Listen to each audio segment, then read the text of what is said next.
Hello, everybody, and welcome to another episode of Working with Power Tools. And this show, as the tagline says, it's guns, guns, guns, and more guns.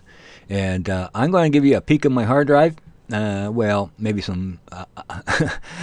a little bit of a peek uh, as to some of the things that we're working towards as far as these types of requirements for our game. Now, traditionally in 4.2, adding any kind of new asset as to weapon loadouts and so forth has been more of a critical decision kind of element where do we add more or don't we? And it seems that predominantly those that don't want more guns and more loadout options have certainly voiced their opinion, and usually we abide by those who are, let's say, they are the squeaky wheel.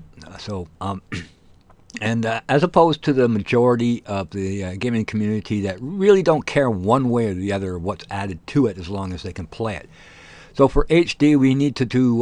We're in the revisioning stage right now. Let's say, as to what we have on hand, as to maintaining let's say, the fabric of the game onto a new engine. So one of that aspect, of course, is the hot button topic of guns, weapons, loadout options, as well as accessorization and player options. Particularly, that's the area we're looking a lot more closer at are player options. What it is that they want, what it is, as opposed to what they feel that they need. So, by all means, voice your opinion on our forums. I'm pimping our site this time around until we can get a few more community sites made available. Got to ask permission for these kind of things. Do you want your site pimped and so forth? But as far as weapons go, there is a consideration that it's a good idea to get it out into the community right now, so there's no surprises down the road that branding involved in Urban Terror HD under the Unreal 4 engine will exclude any form of branding whatsoever as to real world. Now, unfortunately, the problem is been created by the gaming industry themselves by getting so big so fast and in such a hurry that my mom plays video games, let's put it that way. So a lot of these items that were branded in-game have now become IP property as to licensing.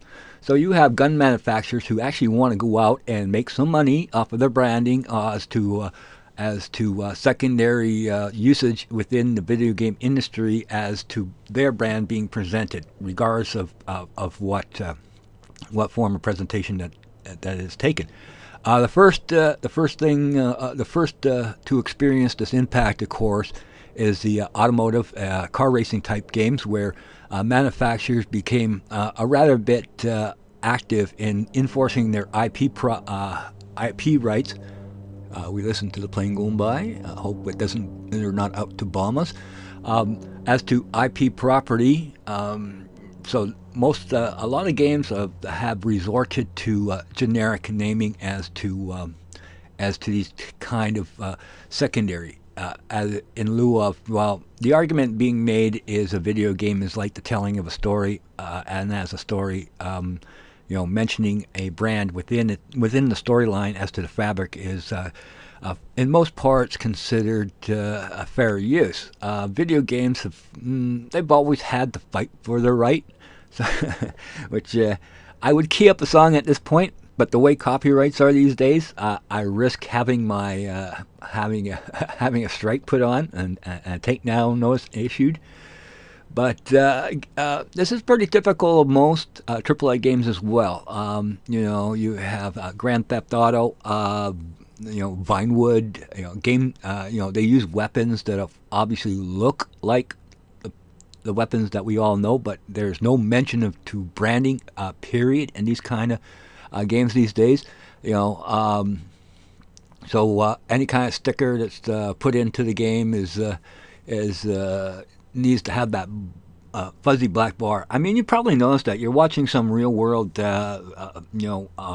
television show or whatever, where all of a sudden the guy's standing there and he's wearing his his favorite POP type T-shirt, and the producer felt it necessary to blur it out. So it's up there. You have to really think hard and long about using branding or somebody else's work in your game. Uh, as to the flip side, that branding in video games can be a lucrative market as to product placements, period. In other words, if we put some branding in our game, well, why don't we just get the brand to pay for the advertising? I mean, if we have a high enough, if we had the player base that Facebook had, like 500 million in our player base, we can start charging out for non-intrusive advertising directly into the game. But then that kind of leads into something a little bit more ethical. Let's say, for example, who's really trashing up this idea of weapon licensing right now is Electronic Arts.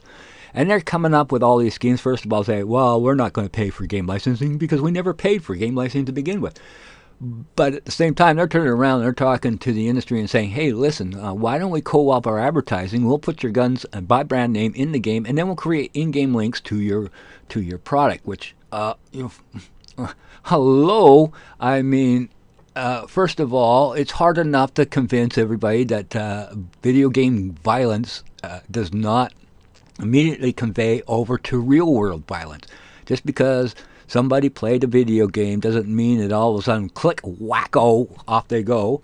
But here we have a game manufacturer and a weapons manufacturer colluding to co-op their advertising, so that if you're running around with an Uzi, you can actually create a link to the manufacturer so you can buy it.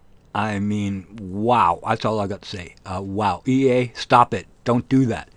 But on the other hand, I think they're just doing it for fake advertising anyway. So, be it, that's the nature. Controversy in video games sell video games, period, whether it's a hot coffee mod or whatever's included. And 9 times out of 10, I suspect that was done intentionally to begin with.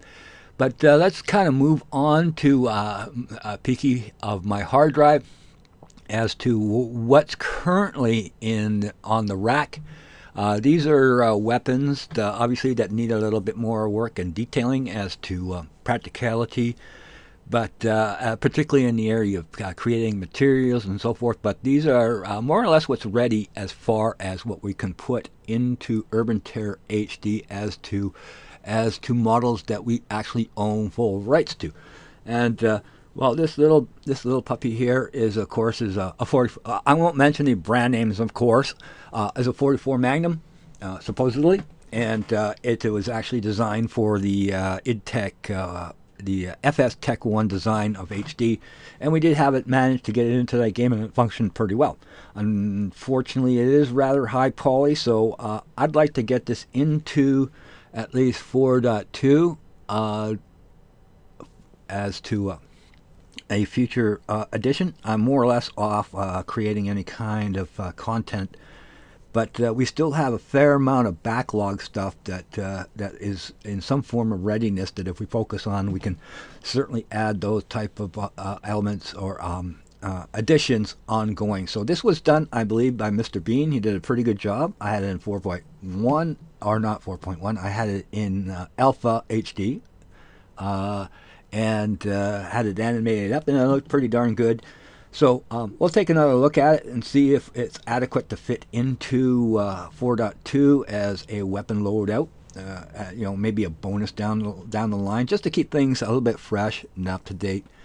So I hate wasted assets, so I will always try to find some way, somewhere to wedge someone's work into whatever current version that is made available. Here would be somewhat more of the HD version.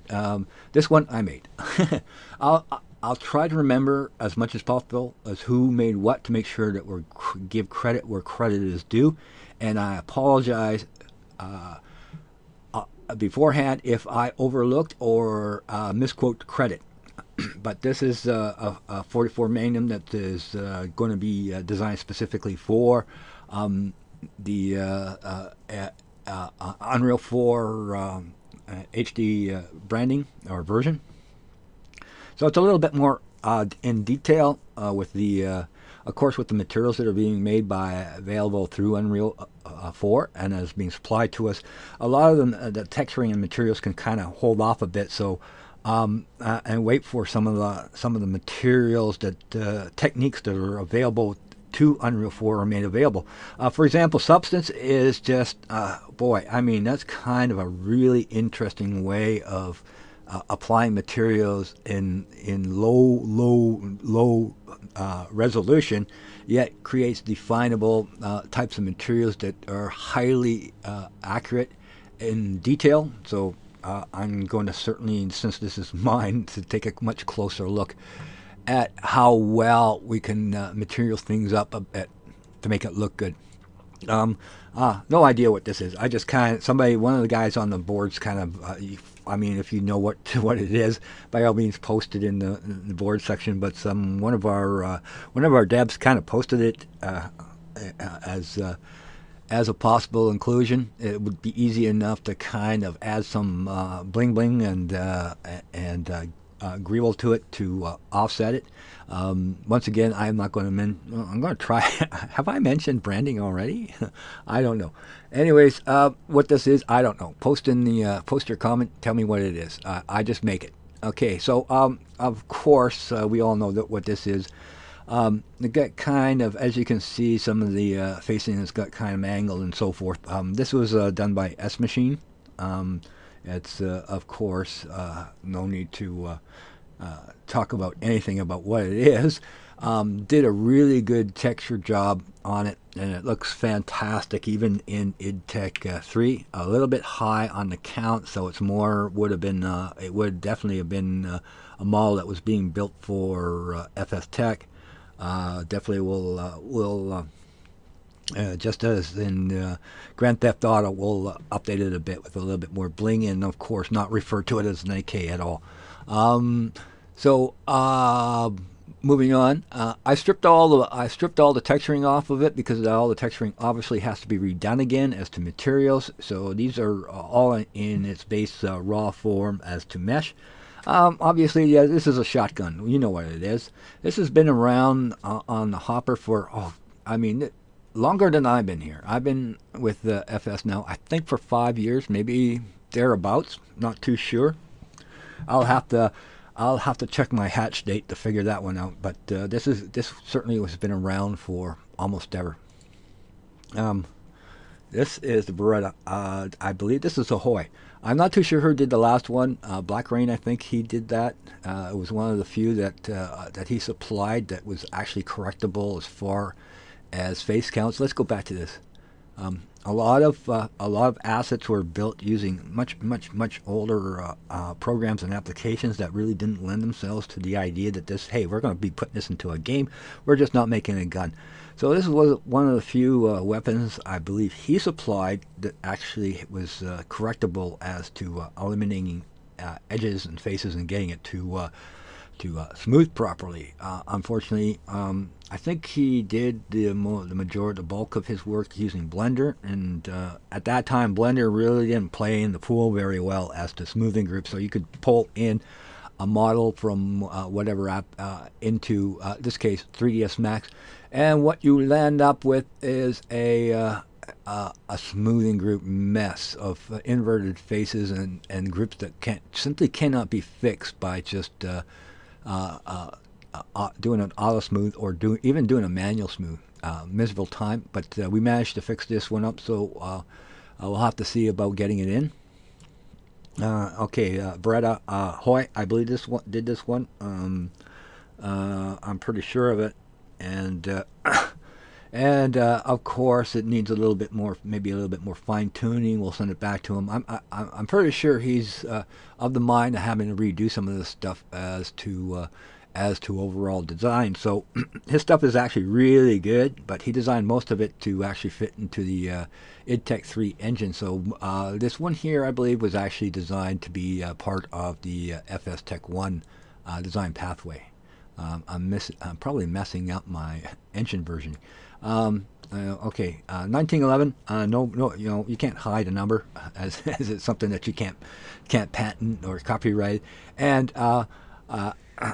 and of course, the thing about the 1911, which allows us to actually kind of, we can call all our weapons anything that we want. So in this case, it's Frozen Sand Armories 1911. The interesting thing about the 1911 is it went out of patent like years ago. Matter of fact, if we were to brand it as anything, let's say if we called it, for the purpose of explanation, the Colt 1911. As it so happens, Colt, they actually waited until the patent was out of patent. Browning actually did the original design, who was probably the most influential weapon designer of his day, and still considered the master of design, as the 1911, of course, framework has always been copied and recopied over and over again, and still current. So the idea of a modern-based day weapon was certainly established by him as in the form of automatic, and this is still current as to design, although a lot of manufacturers will modify it. Now, it doesn't take much to go out there and look at the list of different manufacturers that are involved in the duplication of this design is massive. I mean, it's like all of a sudden McDonald's no longer had the copyrights to the Big Mac, and everybody on the planet starts making their version of the Big Mac, so to speak. So it has history. And I don't think there's any worries about anybody coming along and say, well, you can't use that design because it belongs to me. It basically it belongs to the world, so to speak. Okay, DE, as in Desert Eagle, needs a little bit more work to bring it up to HD standards. It's getting there. Unfortunately, as to release versions, there's a boo-boo that was made here, in that we had two versions of this. The low poly version, which we were going to use to replace the current DE in 4.2, and this version, which is a high poly version, which is, as you look at, is not really that much, and the side of that was side effect to that was it created a FPS hit where anybody who showed up with a Desert Eagle on their side or making use of it, their very presence is what actually introduced the frame rate hit. So, it's a given. This is the most predominant weapon used in 4.2. The FS FR whatever. Once again, no need for branding. It's a gun. It's a sniper rifle, and we had this all textured up and kind of ready to go into even into 4.2. It actually has a significantly low count that it can be used in that engine, and without any kind of drastic impact to FPS, which would still have to be tested, of course, because you never know. You put a weapon in, and all of a sudden, strange things happen. That's the nature of content versus engine, is that both code and content are tied in and bound to one another. So code can have a devastating effect as to performance, as well as content that's put into it that doesn't meet the specification, the minimum specification as to weaponry that is included into the engine. I did the modeling. S Machine did some texturing work onto it, and it looks absolutely great. I mean, it has the same animation as the SR8, as to holding, functioning, aiming, shooting, all that good stuff. Has the exact same specs as the SR8 when we had it in for testing, but it was a totally different feeling to it. It just kind of snapped. Maybe because it's a little bit more undersized than the SR8. I don't know, but it's same thing, different packaging, and the overall impression was different than you would expect from an SR8 slash second sniper option type of setup. Okay, Grenade launcher, 40 millimeter. I did the model, and I stole some texturing off of off the current 69 that's in 4.1, and of course, been stripped off. All of that stuff has been stripped off. There's no textures involved here. It's all been scrubbed down to the lower layer, so it's prepped for doing some really hot material work and texturing. Um, this is something I just kind of did on the side. We were actually thinking, maybe I shouldn't talk about it, but we were actually thinking of including a instant game type, and this was going to be the weapon that everybody was going to use. This was obviously targeted for the FS Tech engine, and I call this the Todd 50, as in Todd being Touch of Death. Being in the 50 caliber range, it would have, we were talking about things like shooting at, shooting rounds through walls and stuff like that, where people can't really hide using bricks and so forth, particularly like a canvas tent. What a way to protect yourself. Well, I'll run into this tent here. Nobody will be able to shoot at me or shoot me. But that was the idea as particular to a given game type, where it wouldn't have been common that on a normal gaming playing field as to expectations. But for game types, it seems that's an area you can have a little bit of leeway as to playing around. And my intent as to specifications was that you could certainly blast through hard walls as to anybody that's trying to hide behind it. G36. This was Mr. Bean. Unfortunately, without the texture work, it looks rather lacking, but it was a thing of beauty. In the FS Tech one, really didn't pull off that well due to the inadequate lighting in id Tech 3. And the current one is actually pretty darn good looking. So I'm going to be moving this up a little up to Unreal 4 HD, and bling it out a little bit more, and see how we can sort of spice it up. Like the overall design. A lot of people like the G36. It won't be called the G36. Certainly not the HK. Is it an HK?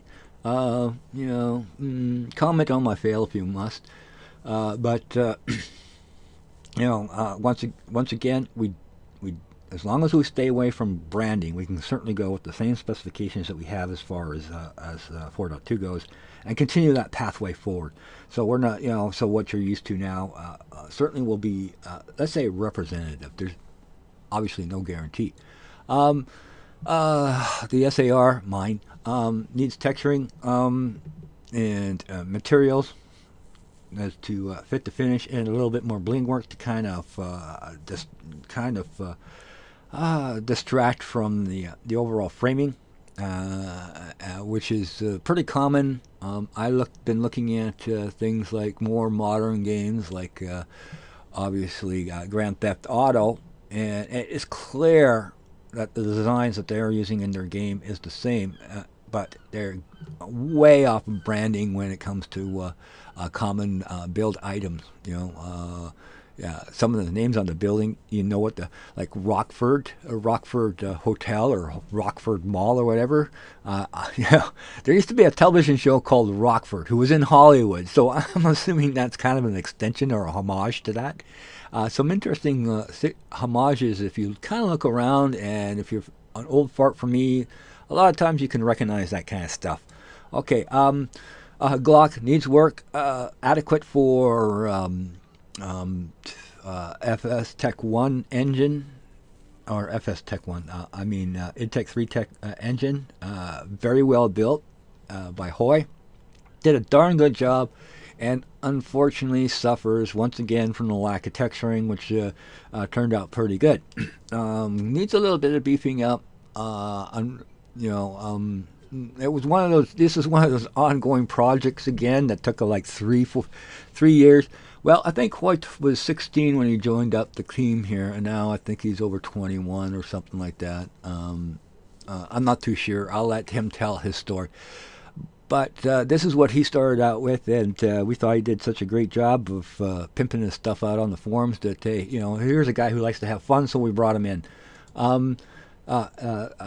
a smoke grenade slash HG grenade or whatever grenade that we want. This is the first iteration of one of many that might come, but it is representative of the current design in Urban Terror 4.2. So it seemed just a natural start as far as adding detail. So as you can see, a lot more detailing going on here than there is obviously in 4.2, and doubtful this would actually be. I don't know. I don't know the current count. I should have put the counter up while I did this stuff. Did the renderings, splash screens. Little items like this is what causes the kittens, because you just don't know how these are going to impact as to frame rates. And since there's a lot of these lying around, something that may be lowish in count can have a rather severe impact as to frame rates once you're talking about in quantity, so to speak. So that's always been kind of the problem, is not so much that the engine couldn't handle high detail, it's just it comes down to quantity on a map that creates that kind of impact. So until stuff can actually be load tested as to aggressive counts, then that's a big consideration as far as old tech FS IdTech 3 goes. We do load test. As to in FS Tech 1, we did a lot of load testing. Since we had MD5, we were able to increase loading of the engine directly by introducing 30K or 65K player models. And although things were a little bit sluggish, they still ran fine at 125 frames per second. Without any difficulties, which leads me more to believe that if you're hardware rendering, the frame rates actually don't count for anything. It's a totally different way of rendering than what you're able to count within that frame, as a number. I won't expand too much onto that. We're getting too techy. Did I mention I should try to give credit? I believe Hoy did this one. Still needing texturing once again. All these things are stripped. His K-bar. This is something else he worked on. Did a really good job based on the limitations of a count restriction. I expect that he'll probably work on this again, but it's adequate. We just need to, what caused us a lot of difficulty on this particular weapon was getting the texture to look properly, like it's a metal, and it had that metally look, and the handle had that wood look, and it was it was an ongoing nightmare. Dealing with shaders and textures in IdTech has always been problematic to get the kind of result, and of course the content team were always upset about the result as rendered into the engine. I mean, we've had never mind, we're just being bitchy. Okay, LR, very popular weapon, nicely detailed, excellent detail. I believe this is a Bean weapon, Mr. Bean. You look back at that kind of his first rendition of the Magnum 44. Good job. This, wow. He once again stripped of texturing and materials, and obviously within a very short span increased his skill level from something that was okay and usable to something that is a serious piece of game art. Okay. S Machine, I believe he did this one, textured as well. You've probably seen some screenshots of this. Well, hello to you too. Okay, so you probably see some screenshots of this. A little bit of modification obviously is required. Certainly looks like the M4. It will be obviously recognized as such. So we need a little bit more bling to kind of not so much hide it, but certainly it's not going to be called the Colt M4 once we get into HD. Okay, Mac 11. Mine. Not textured in any means or manner. I don't do materials and textures. It's not my thing. That's one area that, that's a disaster waiting to happen. And we did a Mac 10 version of it that you might have saw in some of the silly videos that we did in the past. And it's an auto pistol. That's we're doing duels. I don't know the exact phrase. I know if I try or attempt it, I'm going to totally botch it. But I'm happy with saying that you're going to get two of these, hopefully, with silencers, attachments, and oh, by the way, all these weapons will have those types of attachments, lasers, and what have you. And I just didn't render. I just didn't render them as to accessory. I just wanted to make sure that we had our visual representation as to what's in the catalog. So you can see we got 32 variations. MP5, of course, a different type of version. We're going to get in here and obviously modify it so it looks significantly different, but still recognizable. You can have recognition because you can't hide the fact that a car looks like a car, be it a Ford or a Dodge. So a weapon is a weapon. We'll just stay away from the fact that this is HK or whatever, and then we're fine. Looks really good with silencer and laser. We want to make a little bit more uniqueness in those areas as to a given particular weapon, so each set has their own accessories. Different materials and textures obviously can be applied. P90, boy, this thing has been a nightmare from start to finish. We started out with a P90 that was supposed to go into the game, could have, would have, should have. For the most part, it was fit to finish, and it had the animations on it and everything else, and it looked great. Just needs some, obviously, the shader work, and pass that up, and in it goes. It could have been done 5 years ago. The problem was, of course, you're talking about even then moving assets from one edit environment into another by itself creates an attachment problem to it. So when I tried to export this out into Unreal 4 out to Intech 3, that it was 4.1 at the time, I believe, and it turned to mush. Faces were being flipped, and the skinning solution kind of let go, and it just turned into a complete mess. So it all had to be rebuilt from scratch, and we did so many iterations that, to be honest, I am sick of this to death. There's actually a higher detailed version than this. This one was intended for FS Tech 1 as an addition.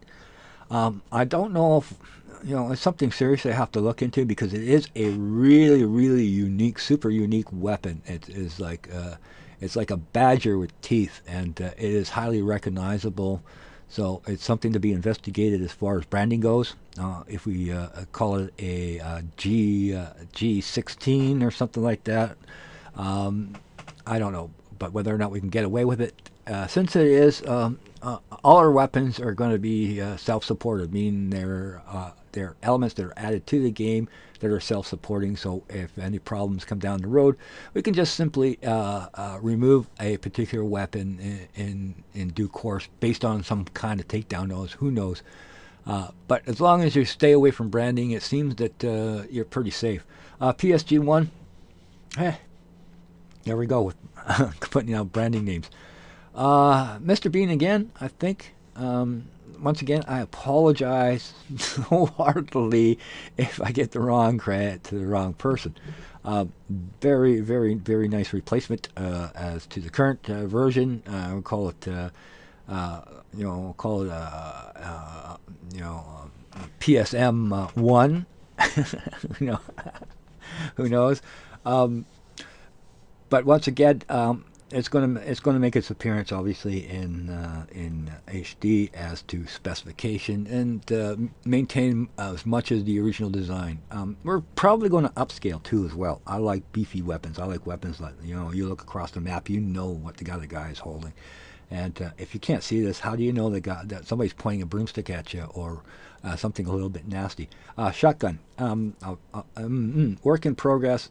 Something I just this is me. Just something I built one day. This one here took about about 3 hours to make. Just going off model, looking at the picture, and I stole the front sight off the UMP 45, which we'll get to in a minute here. I think we haven't got there yet, and I just kind of one day winged it as to as to making a shotgun. So whether this will make it in, I don't know.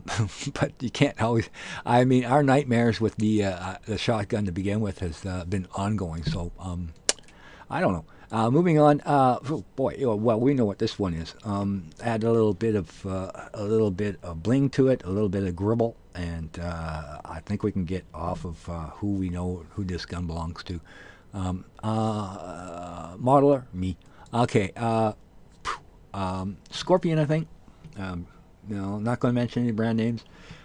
Just one of those one day modeling projects that somebody posted it on our IRC, I think. I might have snagged this off the forums.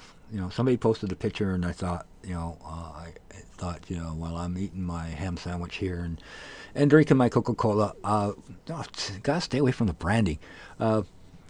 Drinking my liquid refreshment, I thought it would make for an interesting project to see if I can quickly model it. A lot of this is just common shape and form, and it doesn't take too long to actually come up with something that's a little bit, let's say, detailed. Okay, Spaz. Oh, there I go again.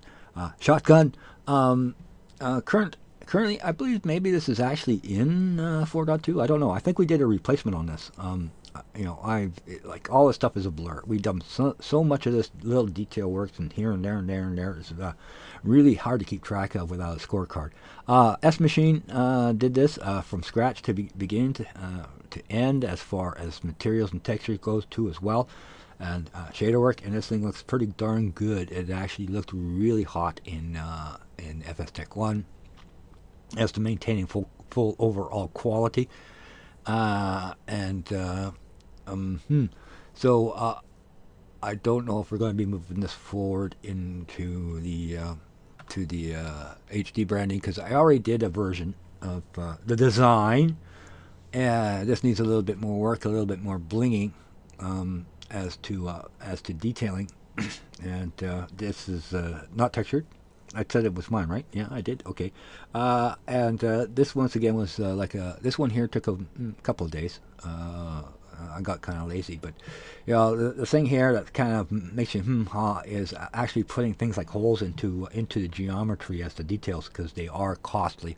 So this little puppy is significantly higher than no chance it would it ever be used in 4.2. Okay, moving on here. SR8. Obviously, this is the fame and famous of the one-touch death from above or whatever, and of course this will be moved off and along into HD model me. Still needing texturing and overall rigging and so forth. To kind of back up, I think I did mention that this is working assets in progress, taking everything down to the bare metal, so to speak.